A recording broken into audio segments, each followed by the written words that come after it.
మన హిందూ ధర్మంలో ఏడాదికి 24 ఏకాదశులు వస్తాయి. కానీ ఏ ఏకాదశికి లేని ప్రత్యేకత ఒక్క ముక్కోటి ఏకాదశికి మాత్రమే ఉంది. దీనిని వైకుంఠ ఏకాదశి అని కూడా పిలుస్తారు. అసలు ఈ రోజున వైకుంఠ ద్వారాలు ఎందుకు తెరుచుకుంటాయి? కేవలం ఉపవాసం ఉంటే సరిపోతుందా? దీని వెనుక ఉన్న అసలు రహస్యం ఏంటో ఇప్పుడు తెలుసుకుందాం. చాలా మంది ముక్కోటి దేవతలు భూమికి వస్తారు కాబట్టి దీనిని ముక్కోటి ఏకాదశి అంటారని అనుకుంటారు. అది ఒక కారణం అయినా అసలు కారణం మరొకటి ఉంది. సంవత్సరంలో వచ్చే మిగిలిన 24 ఏకాదశులు ఆచరించలేని వారు ఈ ఒక్క ఏకాదశి నాడు నియమ నిష్టలతో ఉంటే ఏకంగా 3,00,00,000 ఏకాదశులు చేసిన పుణ్య ఫలితం దక్కుతుందట. అందుకే దీనిని ముక్కోటి ఏకాదశి అని పిలుస్తారు. పురాణాల ప్రకారం కృతయుగంలో మురాసురుడు అనే రాక్షసుడు దేవతలను భయంకరంగా హింసించేవాడు.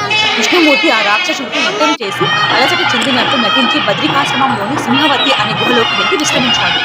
స్వామి నిద్రిస్తున్న సమయంలో మురాసురుడు గద్దెపై ఉన్న విష్ణువుని చంపడానికి కత్తి ఎత్తాడు. అప్పుడు విష్ణుమూర్తి శరీరం నుండి ఒక అద్భుతమైన తేజస్సుతో కూడిన కన్య ఉద్భవించింది.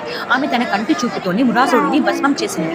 మేల్కొన్న విష్ణువు ఆమె శక్తిని చూసి ముగ్ధుడై ఈ రోజు నుండి